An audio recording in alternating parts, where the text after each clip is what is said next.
Telangana please please please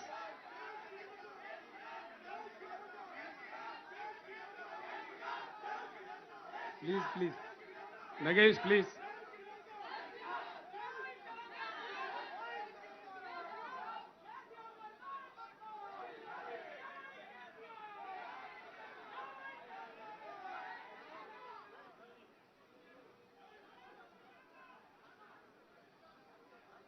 Telangana కిసానों के mic వస్తలేదా ఈడ ఏ బాబు ఈడ మైక్ వస్తలేదా ఏం చేస్తాను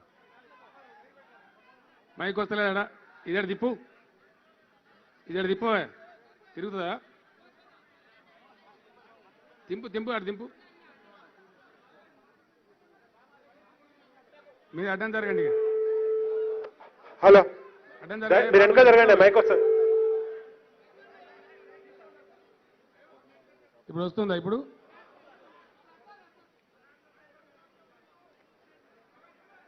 तेलंगाना राज्य के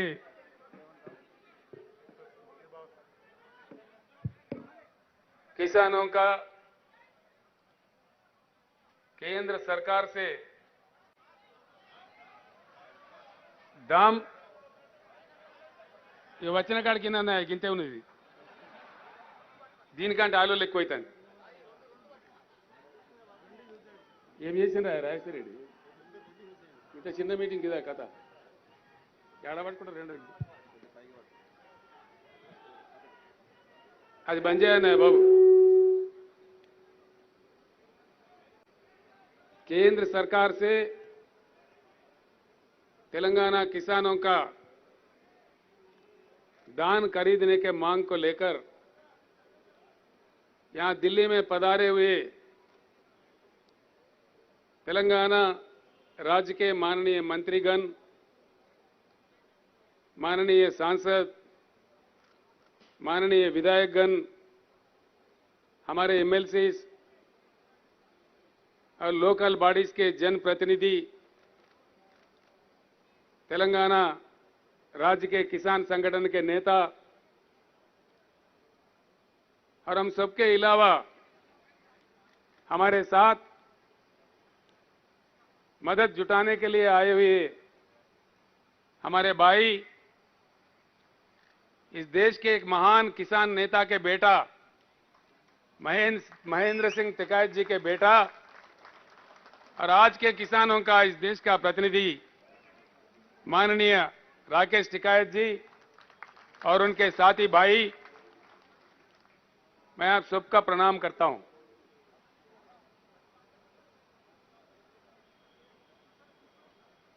आज इतने दूर करीब 2000 किलोमीटर तेलंगाना राज्य के पूरे ही विधायक, पूरे ही मंत्री और किसान बंधु जो संगठन है उसके सारे ही प्रतिनिधि इतने कड़ी धूप में दिल्ली क्यों आए हैं? प्रधानमंत्री नरेंद्र मोदी जी को मैं चेतावनी देना चाहता हूं कि आप चाहे किसी से भी खिलवाड़ कर सकते हो, लेकिन किसानों से नहीं। भारत का इतिहास बताता है जहां भी कष्ट पाकर किसानों के आंखों से पानी निकले, वहां की सरकार जरूर सत्ता से बाहर निकले।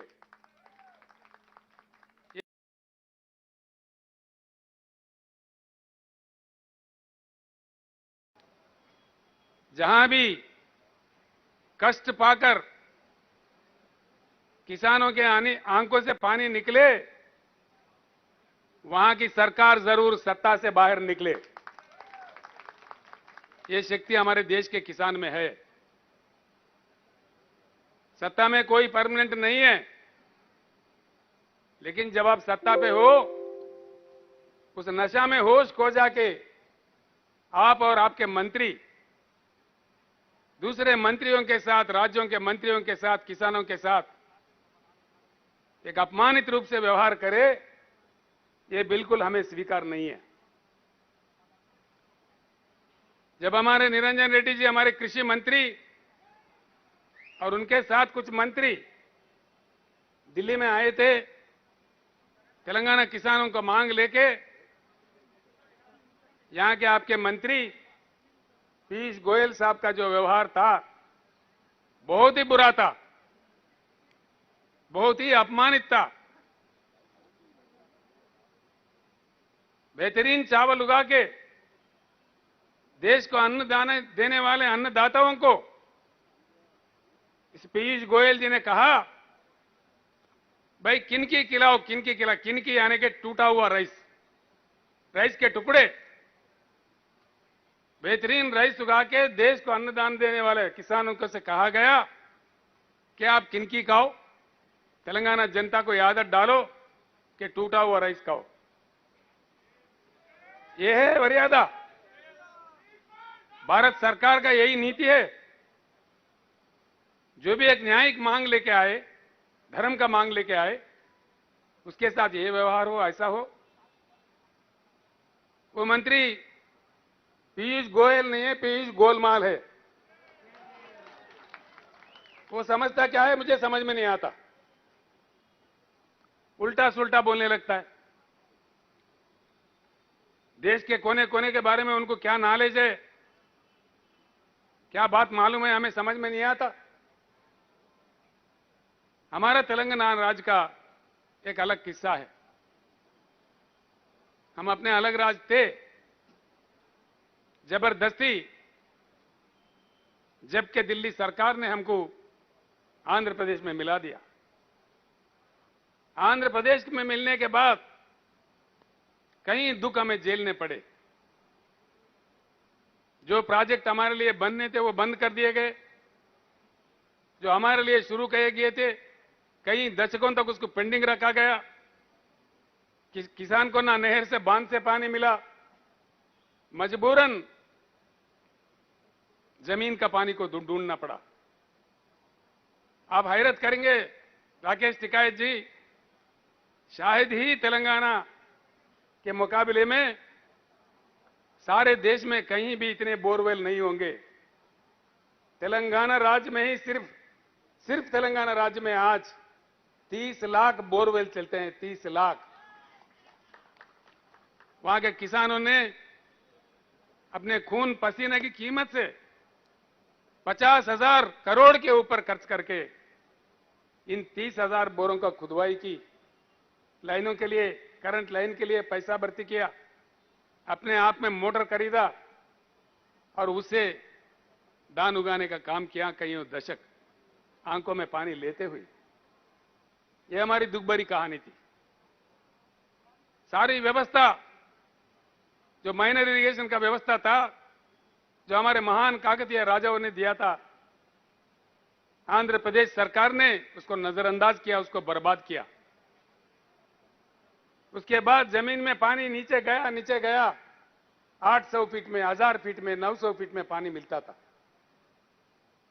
खेत उगाओ, बीच अदर में सूख जाओ, बिजली 5-6 घंटा भी सही नहीं आता। अब क्या करे किसान। एक जिला है जी महबूबनगर, उस जिले का आबादी है 35 लाख। वहां से 20 लाख लोग पेट हाथ में लिए मजदूरी करने देश के कोने कोने में जाते थे। ये हमारा दुख था।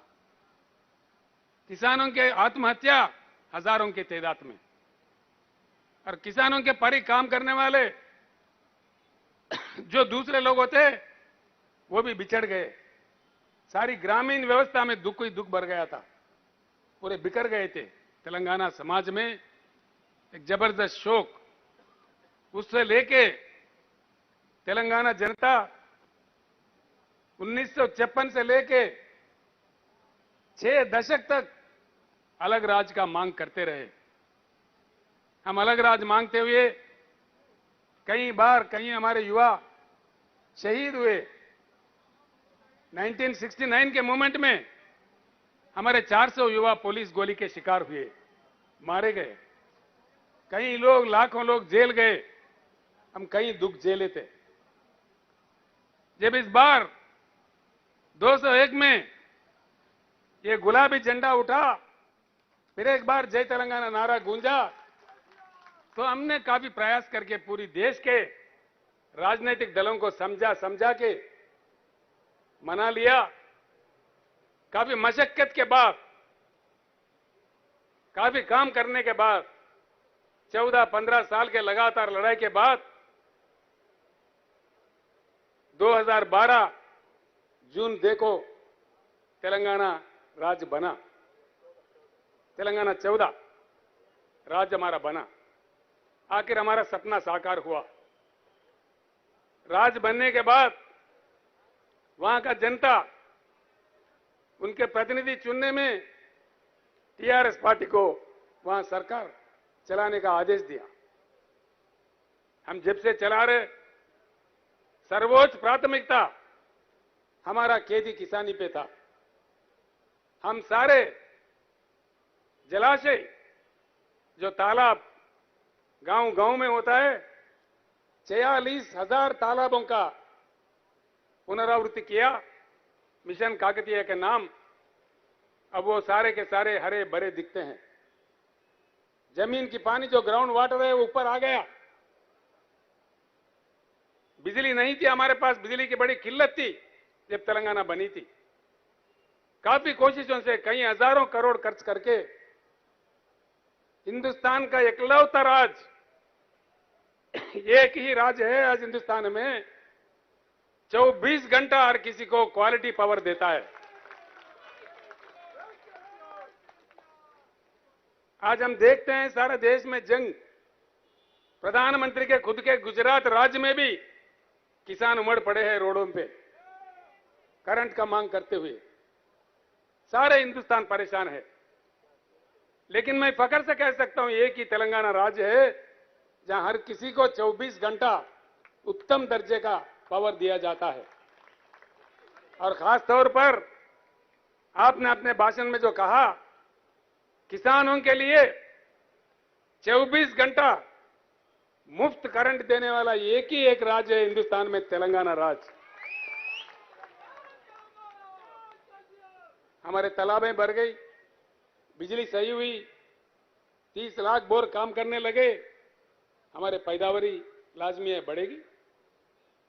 और पीयूष गोलमाल कहते हैं, भाई क्या चमत्कार किया तेलंगाना ने। हां किया जी, चमत्कार ही किया। अगर आप नहीं समझेंगे हम क्या करेंगे। जब हमारे पार्लियामेंट के नेता माननीय केशवराव जी राज्यसभा में सवाल उठाए, वो तो उनको ना समझ करार दे रहे थे। मैं पूछ रहा हूं पीयूष गोयल जी, ना समझ कौन है? हमारे केशवराव जी है, ये आप खुद में ना समझ है। कौन ना समझ है?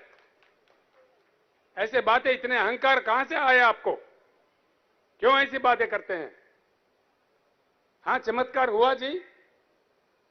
मैं कहता हूं एक मुख्यमंत्री होने के नाते 2014 और 2022 का तुलना करके देखे, तेलंगाना में सिंचाई, तेलंगाना के कृषि क्षेत्र में 1 करोड़ की बढ़ोतरी आई, 1 करोड़ एकड़ की बढ़ोतरी आई। देश के प्रधानमंत्री सच्चे, अच्छे, ईमानदार, प्रजा प्रेमी प्रधानमंत्री होते। ये तेलंगाना किसानों ने जो काम किया है, ये सराहनीय काम है, प्रशंसनीय काम है। प्रधानमंत्री जी का कर्तव्य यह बनता है कि इसको सराहना चाहिए। उल्टा आप हमारे अपमान कर रहे, हमको दोषी ठहरा रहे। धान उगाना ही दोष है, इस देश को अन्न देना ही देश है, दोष है। क्या बात देश है। जैसा अभी हमारे भाई राकेश टिकायत जी कह रहे थे, देश में किसानों के एक महासंग्राम शुरू होगा। मैं उनका वचनों का स्वागत करता हूं।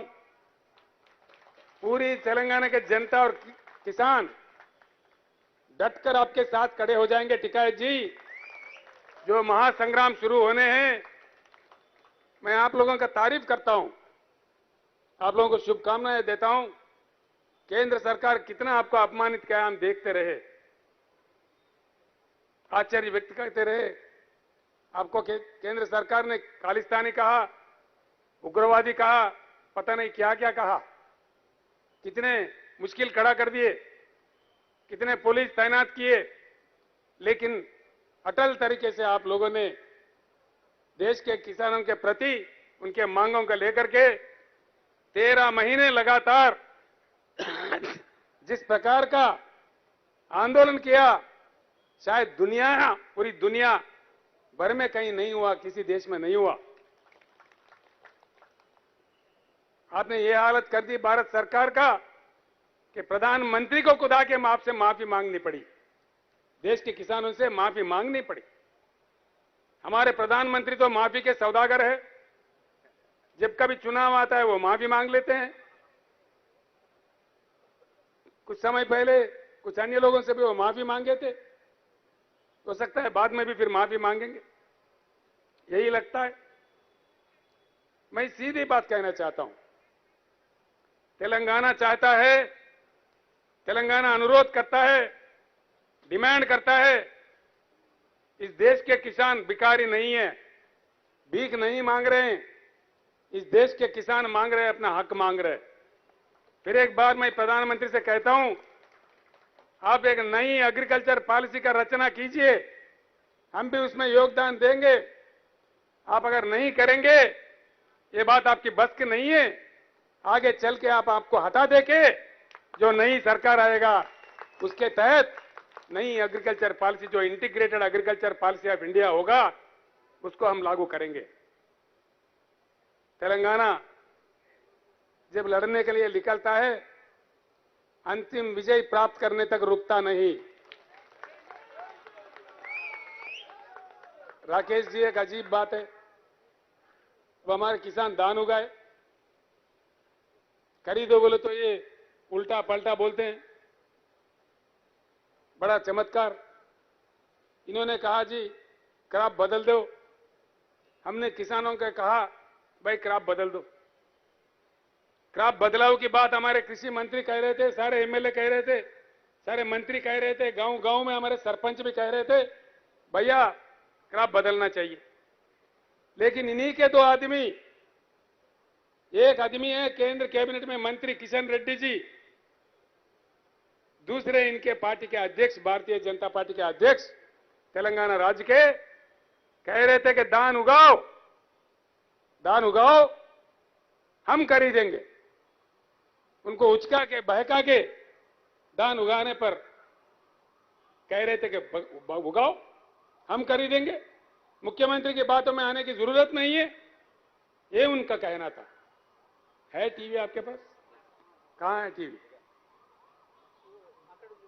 उस राइस को, चावल को, पैडी को केंद्र सरकार के द्वारा खरीदने का सिलसिला चलता है। मैं कल यही बताया, जो एग्जिस्टिंग जो क्रॉप है, जितने भी वो वाइल्ड राइस हो, रा राइस हो, केंद्र सरकार पूरा भारत सरकार खरीदने वाले हैं। ఒకటే ఉంది రెండు ఉన్నాయి ప్రతి గింజ కొట్టని చెప్పి కిషన్ రెడ్డి గారు చెప్పారు, నేను చెప్పిన పండించిన ప్రతి గింజ కొనే బాధ్యత మాది. నేను మాట ఇస్తున్నాను, ముఖ్యమంత్రి మాటలన్నీ మోసపోకండి అని చెప్పి క్లియర్గా ఆయన చెప్పినాం. దానికి కట్టుబడినాం. ఇలా దీనికి అనుగుణంగా మా కేంద్ర మంత్రి పీయూష్ గోయల్ గారు పార్లమెంట్ లో పదవి వేశారు. దాన్ని గుర్తుంచుకోవాలి. सुना टिकायत जी, ये किशन रेड्डी साहब का टीवी का बयान है जो हमने अभी प्रदर्शित किया। वो तो कह रहे थे एक एक दाना दाना दाना हर दाना खरीदेंगे। अब किधर गए बे लापता है। गजब की बात है, सारे तेलंगाना के जनप्रतिनिधि आए दिल्ली में धरना प्रदर्शन करने। भाजपा का षड्यंत्र देखो, हैदराबाद में वो धरना कर रहे, कितने गंदी बात है। क्यों कर रहे हो भाई, किस लिए धरना कर रहे हो? शर्म करो अपने आप पे, कम से कम शर्म तो होना चाहिए।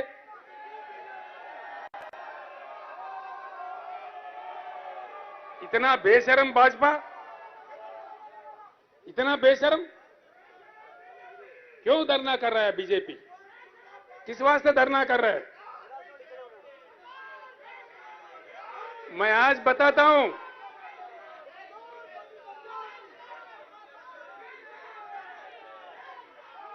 हम इतना कमजोर नहीं है।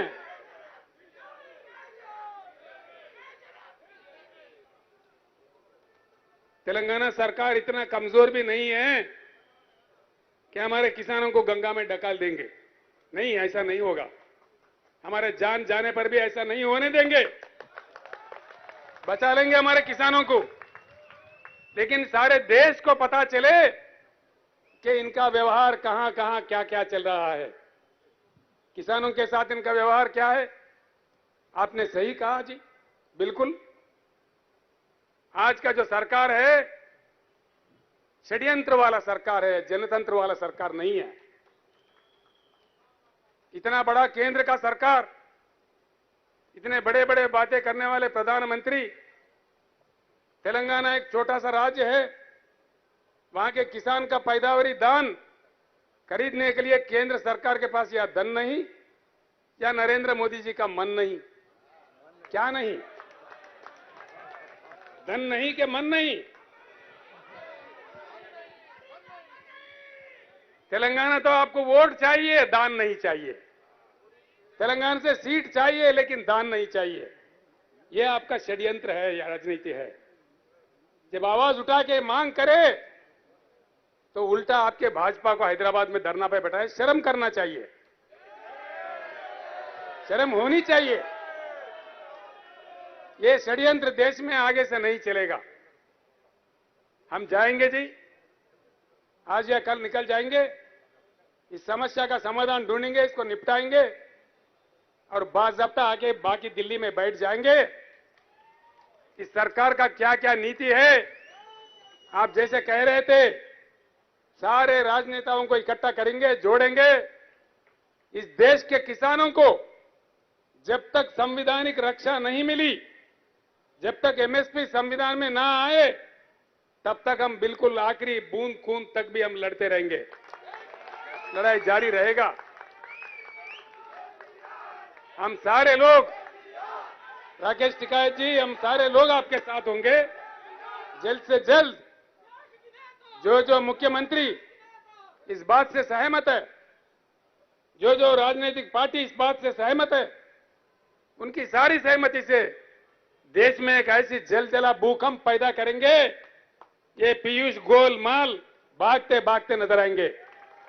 बिल्कुल भागेंगे जी। हमने बहुत देखा जी, बहुत बड़े बड़े हिटलर चले गए, नेपोलियन चले गए, मुसोलिनी चले गए। ये क्या बात है? क्या ये 1000 साल रूल करने के लिए तोड़िया है? कोई परमानेंट है क्या? इतना अहंकार क्यों? किनकी खाओ? मंत्रियों से कहते हैं कोई काम दाम नहीं है क्या? मंत्री क्यों आए?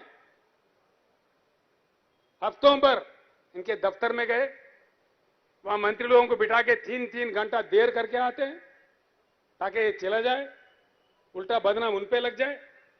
यही इनका नीति है। सारे हमारे सांसद गए, सांसद के साथ भी यही व्यवहार। क्या ये चलेगा? ये नीति है? केंद्र सरकार चलाने का गंभीरता है? ये बात नहीं चलेगी। यही नहीं जी, कई अन्य बातें हैं जो हमारे दिल में है। सारे देश के जनता के दिल में जो आग है, हमारे दिल में भी वही आग है। ये आग फैल जाएगी। ये आग आपको खत्म करने तक नहीं छोड़ेगी। जो आप कर रहे हैं, इस सरकार का सीधी नीति है। मैं इस सारे हिंदुस्तान के किसानों भाइयों से भी कहता हूं, सरकार का नीति साफ है। ये पूरा किसान खेती कारपोरेटों के वश करना चाहता है। कारपोरेटों को देके किसान जमीन छोड़ दे और अपने ही जमान में किसान नौकरी बन के काम करे, नौकर बन के काम करे। ये इनका नीति है। ये कहते हैं मीटर लगा दो। अभी आपने डिमांड किया किसानों को मुफ्त में मिलना चाहिए। उत्तर प्रदेश में ये हाल हो रहा जी। सरकार चुना, मोदी साहब ने बड़ी अच्छा तोहफा दिया। वहां पे तोहफा इतना है कि एक के जगह अगर 2 पशु खरीदेंगे वो कमर्शियल हो जाएंगे। मीटर लगाओ, खून चूसो। यह है तरीका देश चलाने का, किसानों के साथ खिलवाड़ करने का। ये नहीं चलेंगे। इसके अलावा भी जो भी इनके खिलाफ बोलते हैं उसका अपमान करना, उसका विरोध करना, जो विपक्षी नेता विपक्षी दल होते हैं उनके पीछे सीबीआई लगाओ, ईडी लगाओ, इनकम टैक्स लगाओ। इनके पार्टी के अंदर सारे सत्य हरिश्चंद्र है। देखिए, इनके पार्टी के अंदर सारे के सारे सच्चा हरिश्चंद्र है या उनके भाई है। एक भी नेता खराब नहीं है जी। भाजपा के एक नेता के ऊपर भी ना ईडी जाता, ना सीबीआई जाता, ना खुद जाता। जहां भी कोई प्रश्न उठाते हैं, देखो ये लोग कहने लग जाते हैं जी। हर राज्य में इनका एक तमाशा बना हुआ है। चंद ही दिनों में मुख्यमंत्री को हम जेल भेजेंगे। हमने कहा आओ, दम है तो आओ। किसको कौन जेल भेजेगा? आ जाओ, दम है तो आ जाओ। हर किसी को इनके छोटे मोटे कुत्ते राज्यों में भौंकने लगते हैं, मुख्यमंत्री को जेल भेजेंगे। हर राज्य में हर किसी के साथ मैं साफ कहता हूं, देश आपको समझ चुका है। आपका जनतंत्र का राज्य नहीं है, आप लोग षड्यंत्र का राज चला रहे हैं। धीरे धीरे पूरा देश समझ गया है। अब देश चुप बैठने वाला नहीं है। तेलंगाना में हमने काफी कुछ कर लिया।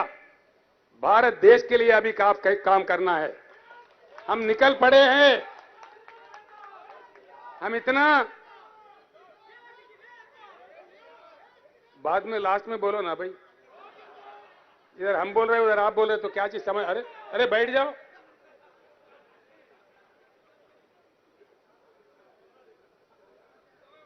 खड़ी धूप है, हम सबको जाना है, सक्षम जाना है। दान नहीं कर देंगे तेलंगाना में। किसान देख रहे हैं आपकी तरफ। नरेंद्र मोदी जी को, पीयूष गोयल जी को मैं दो हाथ जोड़ के प्रणाम करके तेलंगाना किसानों के तरफ से अनुरोध करता हूं, जैसे सारे जगह से दान खरीद रहे हो, तेलंगाना भी दान खरीदो। 24 घंटे हम इंतजार करेंगे। क्या आपसे कोई आदेश आएगा? 24 घंटे के बाद हम फैसला लेंगे। क्या करना है हमें मालूम है। जो करना है हम करेंगे। उसके साथ बस पीछे ही पीछे आपके पीछे पड़ना है। वहां काम निपटा के अब हम निकल पड़ेंगे देश पे। अब देखिए क्या क्या होता है। बात कहां से कहां तक जाता है, किस प्रकार से ले जाया जाता है। काफी बातें हैं, अगर वो मैं बात करने लगूं तो कहेंगे भाई राजनीति करने आए कि दान का मुद्दा लेके आए। और अब हम सिर्फ दान का मुद्दा पे ही बात कर रहे हैं, किसानों का मुद्दा पे ही बात कर रहे हैं। राजनीति की बात मैं वापस दिल्ली आके करूंगा, बहुत कुछ करूंगा। इनके क्या क्या षड्यंत्र है, इनके क्या क्या कथाएं हैं, सारे भांडा इनका फोड़ते हैं। किसके साथ किस प्रकार का व्यवहार इन्होंने कर रहा है, ये सारी बातें बड़ी बड़ी बातें हैं। हम वापस आके दिल्ली पूरे हमारे दोस्तों को, जो हमारे साथियों को बुला के बैठ के बात करके राष्ट्रपति चुनाव के बारे में बात करना है और इनके नीतियों के बारे में बात करना है। उन सारे चीजों का करते हैं। राकेश टिकैत जी को फिर एक बार मैं कहना चाहूंगा, आप तो लड़ते रहे, आपका पिताजी भी लड़ते रहे। जब मैं बहुत छोटा था, यूथ नेता था, 1978 80s में आपके पिताजी एक आवाज पे लाखों किसानों को बुलाते थे, किसान रैली बुलाते थे। उतने महान नेता थे हमारे महेंद्र सिंह टिकैत जी। आपने भी साबित किया, उनके सच्चे सपूत हैं आप। इसीलिए देश के किसान के साथ आप खड़े हैं। आप पे हम गर्व करते हैं, हमारा नाज है आप पे। इसलिए एक ऐसा नेता अगर हो, संघर्ष करे, उनको जाना है। एक्चुअली राकेश टिकैत जी आज उपवास में है, वो खाना भी नहीं खाते। आज हर सोमवार को उपवास रखते हैं, उनका उसूल है। लेकिन मैंने रिक्वेस्ट किया, हमारे किसान इतने दूर से आ रहे, हमारे सारे जनप्रतिनिधि आ रहे, आधे घंटे के लिए आप आना। 3:15 बजे का उनका फ्लाइट है। औरंगाबाद में, महाराष्ट्र में किसी संघर्ष में जाना है, किसान संघर्ष में उनको मीटिंग में जाना है। उनको भी हमें विदा भी करना है। तो इसीलिए भाइयों, आपने जो कष्ट करके इतने तो दूर आए, हमारे को यहाँ विजय प्राप्त भी हुआ, नहीं भी हुआ, कोई बात नहीं है। लेकिन देश को एक बार बताना था कि तेलंगाना किसानों का मांग क्या है। हमने वो बता दिया। बाकी प्रधानमंत्री पे छोड़ दिया। प्रधानमंत्री का आदेश मिले धान खरीदने का ठीक है, नहीं भी मिले तभी ठीक है। हम इतने गरीब नहीं हैं, अपने हाथ में समस्या समाधान हम ढूंढेंगे। कल परसों में इसका फैसला ले लेंगे, फिर इसके बाद अब इनके पीछे पड़ेंगे। सारे देश के किसानों के भलाई के लिए हम आगे लड़ते रहेंगे।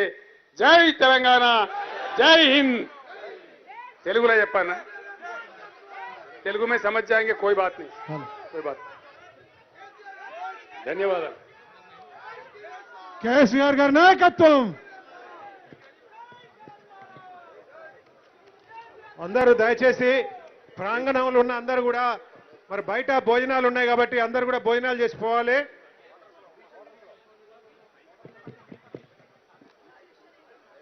వేదిక ముందు ఉన్న అందరూ కూడా వేదికకు రైట్ సైడ్ భోజనాలు ఉన్నాయి, అందరికి కూడా భోజనాలు ఉన్నాయి.